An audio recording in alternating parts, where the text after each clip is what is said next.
আসসালামু আলাইকুম। আশা করি আপনারা সকলে অনেক, অনেক ভালো আছেন। ইনশাআল্লাহ আপনারা আমাদের ভিডিওগুলো দেখার মাধ্যমে ইংরেজিতে কথা বলতে পারবেন। আর প্রত্যেকটা ক্লাসের পিডিএফ পাবেন ডেসক্রিপশন বক্সে। So kindly check it out. তাহলে শুরু করা যাক। এই ক্লাসে আমরা শিখব সেন্স থিওরি। প্রথমে আমরা ডেফিনিশন দেখে নিই। ভবিষ্যৎ সময়ের সাধারণ কোনো ঘটনা। Example, I will eat rice, আমি ভাত খাবো। একটু লক্ষ্য করুন, এটি একটি ভবিষ্যৎ সময়ের সাধারণ কোনো ঘটনা। Then we will eat rice, আমরা ভাত খাবো। ইউ উইল ইট রাইস, তুমি ভাত খাবে। হি উইল ইট রাইস, সে ভাত খাবে। দে উইল ইট রাইস, তারা ভাত খাবে। Then I will drink tea, আমি চা পান করব। একটু লক্ষ্য করুন, এটি একটি ভবিষ্যৎ সময়ের সাধারণ কোনো ঘটনা। Then we will drink tea, আমরা চা পান করব। ইউ উইল ড্রিঙ্ক টি, তুমি চা পান করবে। হি উইল ড্রিঙ্ক টি, সে চা পান করবে। দে উইল ড্রিঙ্ক টি, তারা চা পান করবে। Then I will go to school, আমি স্কুলে যাব। একটু লক্ষ্য করুন, এটি একটি ভবিষ্যৎ সময়ের সাধারণ কোনো ঘটনা। Then we will go to school, আমরা স্কুলে যাব। You will go to school, তুমি স্কুলে যাবে। He will go to school, সে স্কুলে যাবে। They will go to school, তারা স্কুলে যাবে। আশা করি আপনারা ডেফিনিশনটা বুঝতে পেরেছেন। এখন আমরা পজিটিভ স্ট্রাকচার দেখে নিই।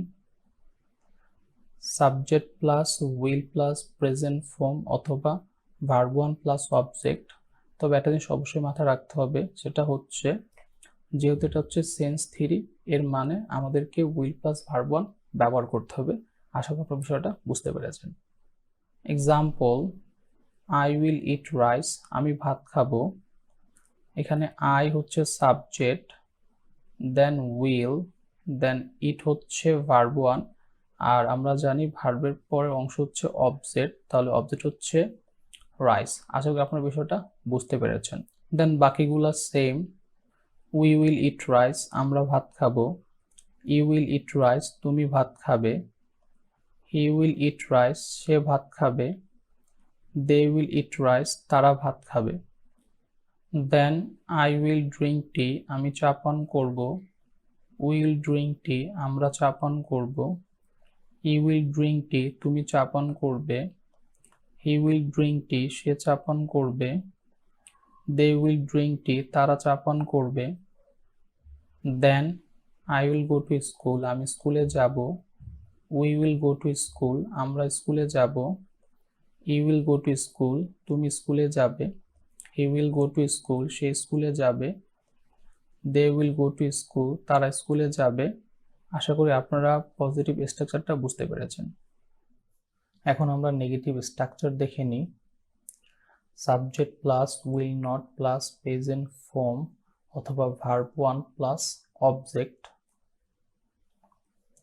যদি পজিটিভ বাক্যে উইল থাকে তাহলে এরপর নট যোগ করে নেগেটিভ করতে হবে।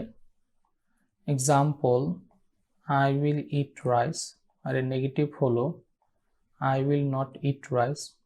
কারণ একটু লক্ষ্য করুন, পজিটিভ বাক্যে উইল রয়েছে, যার কারণে কিন্তু আমরা উইলের পরে নট যোগ করে নেগেটিভ করেছি। আশা করি আপনার বিষয়টা বুঝতে পেরেছেন। দেন বাকিগুলো কিন্তু same. We will eat rice, we will not eat rice. You will eat rice, you will not eat rice.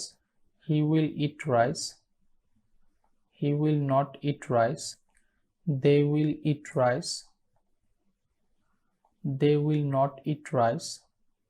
I will drink tea, I will not drink tea. We will drink tea, we will not drink tea. You will drink tea, you will not drink tea. He will drink tea, he will not drink tea. They will drink tea, they will not drink tea. Then I will go to school, I will not go to school. We will go to school, we will not go to school. You will go to school. You will not go to school. He will go to school. He will not go to school. They will go to school. They will not go to school. আশা করি আপনারা negative স্ট্রাকচারটা বুঝতে পেরেছেন। এখন আমরা question structure দেখে নিই। Will plus subject plus present form অথবা verb one plus object plus question mark. যদি পজিটিভ বাক্যে উইল থাকে তাহলে উইল প্রথমে আনতে হবে, তারপরে সাবজেক্ট, তারপরে প্রেজেন্ট ফর্ম অথবা ভার্ব ওয়ান, তারপরে অবজেক্ট এবং সবার শেষে কোশ্চেন মার্ক বসাতে হবে। Example, I will eat rice. আর এর কোশ্চেনটা হলো উইল আই ইট রাইস। কারণ একটু লক্ষ্য করুন, আমরা পজিটিভ বাক্যে উইল পেয়েছি, যার কারণে আমরা উইল বাক্যের প্রথমে ব্যবহার করে কোশ্চেন মেক করেছি। আশা করি আপনারা বিষয়টা বুঝতে পেরেছেন। অ্যান্ড বাকিগুলো কিন্তু same. We will eat rice. Will we eat rice. You will eat rice. Will you eat rice. They will eat rice. Will they eat rice. He will eat rice. Will he eat rice? I will drink tea. Will I drink tea? We will drink tea. Will we drink tea? You will drink tea. Will you drink tea? He will drink tea. Will he drink tea? They will drink tea. Will they drink tea? Then I will go to school. Will I go to school? We will go to school. Will we go to school? You will go to school. Will you go to school? He will go to school. Will he go to school? They will go to school. Will they go to school? আশা করি আপনারা question স্ট্রাকচারটা বুঝতে পেরেছেন। And I believe that আপনার sense theory definition এবং তিনটা structure positive, negative এবং question বুঝতে পেরেছেন। আর আজকের ক্লাসে এতটুকু। দেখা হচ্ছে অন্য একটা ভিডিওতে। সবাই ভালো থাকুন, সুস্থ থাকুন। আসসালামু আলাইকুম।